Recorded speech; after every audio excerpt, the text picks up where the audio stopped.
Hi everybody, Micah the Star here. It's been quite a journey from me being like, I'm gonna be a pop star and playing all my songs for you, and then realizing, oh, like I need to deal with a lot of shit, and then becoming homeless. And you were with me through all of that. And then I went through a journey where I was transitioning female to male, and as I had come out as non-binary previously, and I realized that that I am non-binary. I've always been non-binary, maybe agender, but that I'm not transmasc. One day I was on T and I was like, and then like a few weeks ago I was like, oh wait, I'm not pretty anymore. This is a problem. So I had to deal with a lot of things about femininity, which you can actually check out on my blog, micahthestar.wordpress.com.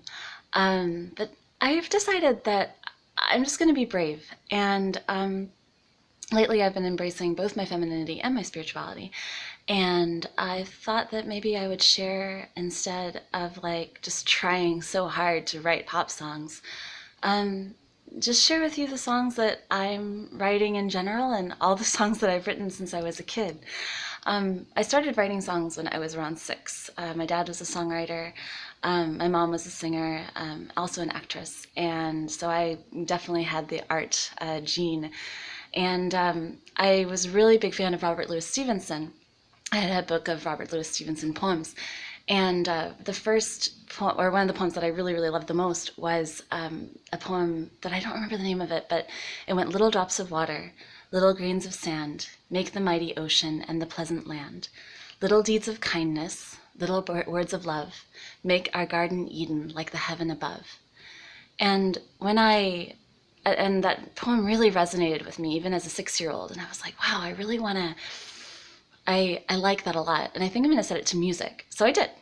And then I wrote a little song about saving the earth, because saving the earth was very popular in the 80s, because we were also during a lot of worries about climate change.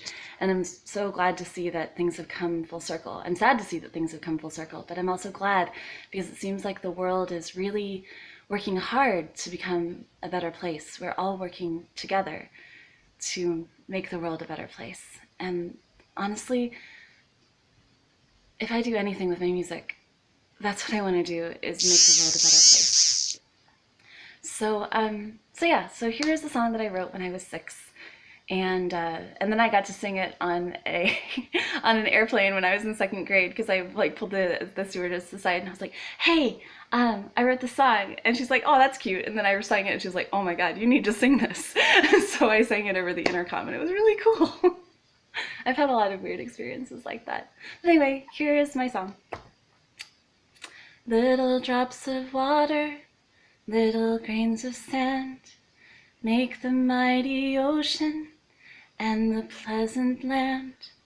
Little deeds of kindness, little words of love, make our garden Eden like the heaven above. And then I heard this bass line. Of course, I couldn't really play piano, and it's like this.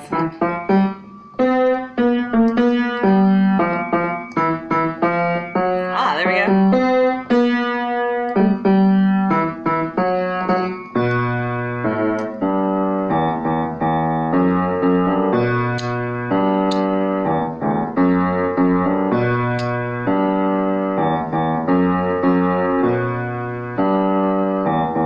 Like that. And then it goes, when I see the people cut down the trees, it saddens my heart.